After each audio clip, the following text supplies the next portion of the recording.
Good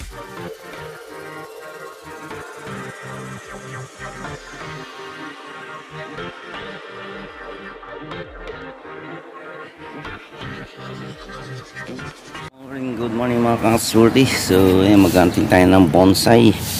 So ipapakita ko sa inyo kung paano yung paghukay guys. Kasi hindi basta-basta lang hinuhukay o pinuputol ng mga ugat ng bonsai. So lalo na kung mga masisila na puno.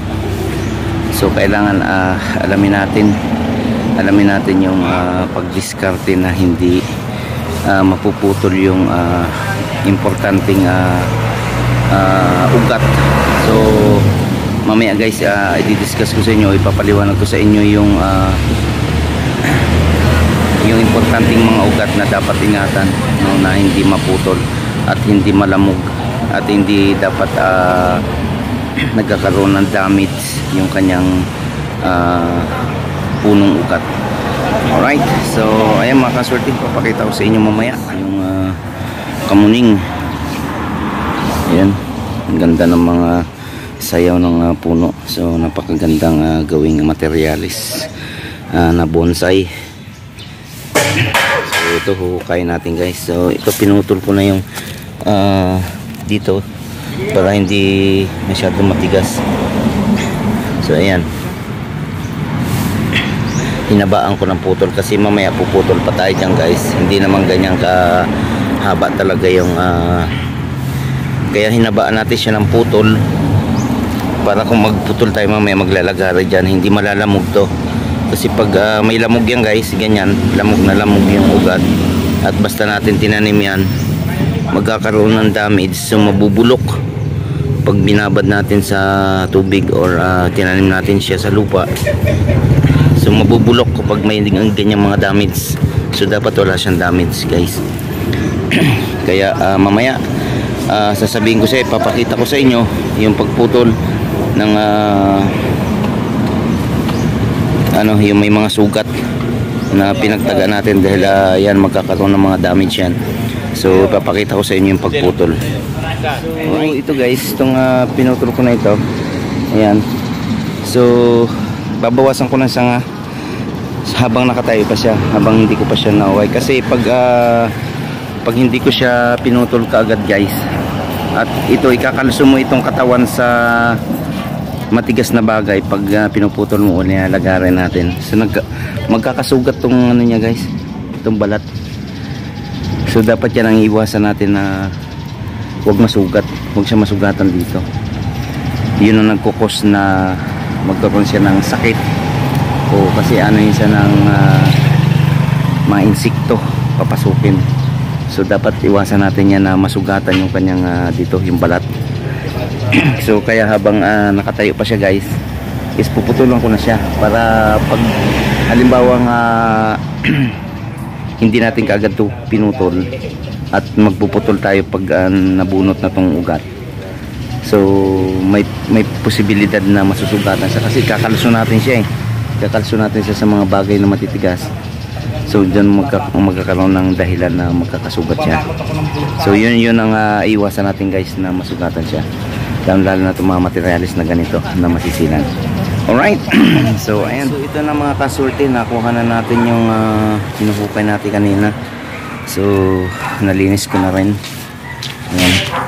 At siyempre papakita ko sa inyo, no, kung ano yung dapat ingatan at ang dapat gawin para maging safe yung ating materials na bonsai. So ito mga kasurti, papakita ko sa inyo guys, no. So pinutol natin to dahil ito kasi ito yung unang ugat niya, no, nung unang pagtanim sa kanya. So yan na yung lumaki na yung kanyang mga ugat noon. So yan yung mga kumbaga puno na ugat. Ayan. So pag ganitong sitwasyon kasi mga kasurti, so kailangan itong mga ganito, so ingatan natin to, no? Yan, yung maliliit na yan, dahil na nandiyan po yung buhay ng bonsai natin, no? Di bali dito kahit putulin natin yan, yung mga malalaki na yan, yan kung nakikita nyo, pinutol natin, ayan, no? So linis na natin at tinanggal natin yung may mga tama, kung saan inaalis talaga natin yung mga tama ng ugat na yan, dahil pag hindi natin inalis, so yung mga sugat, so yun yung magiging dahilan ng kanyang pagkabulok, guys, no? At syempre kapag may mga sugat yan at nababad natin sa tubig o naitanim natin, no, lalong lalo na kung wala tayong mga nilalagay na chemical para pampatubo ng ugat, so may hirapan siya, guys, makarecover. So pag ganito, guys, no, ang pagka ingat at pagkahukay natin sa ganito materials, so may posibilidad siya mabubuhay siya kaagad, guys, yan. At ingatan natin yung mga ganito, yan, dahil dyan sa mga ugat na maliliit na yan, ayan, sigurado na natin yung 100% na mabubuhay siya, kahit hindi natin siya ibabad dun sa pampaugat, dahil dito sa mga natira na yan sa iningatan natin is mabubuhay na siya, guys. So kunting babad na natin siya sa tubig, siguro ang pagbabad sa tubig nito, guys, mga 12 hours or 18, hanggang 18 hours, no? Pwede na natin siyang after 18 hours, pwede na natin siyang itanim, pwede na natin siyang ilipat sa paso at lagyan ng lupa. So ayun lang, mga kasulti, at sana ay may natutunan kayo, no? At siyempre ingatan po natin yan, dahil nakita nyo naman, guys, no, yung ating materials, ayan, no? Napakaganda ng hagod, napakaganda ng sayaw ng kanyang katawan, guys. Ayan, good luck.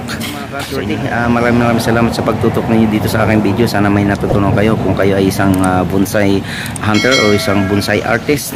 Ayan, sana nagkaroon kayo ng idea sa pagkuha, no, o paggawa ng mga ganitong materyales, lalo na kung mga masisilan yung mga hinuhukay nyo. So kailangan ingatan nyo yung mga itinuro ko sa inyo, o na itinuro ko kanina sa inyo, mga kasulti.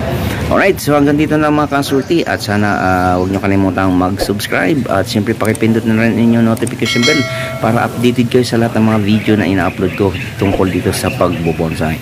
Alright, so ito po si Kasulti, ang lagi nagpaalala at lagi nagsasabi, lahat po sana tayo ay gumawa ng kabutihan sa ating kapwa, nang tayo po ay pagpalain at swertihin sa buhay.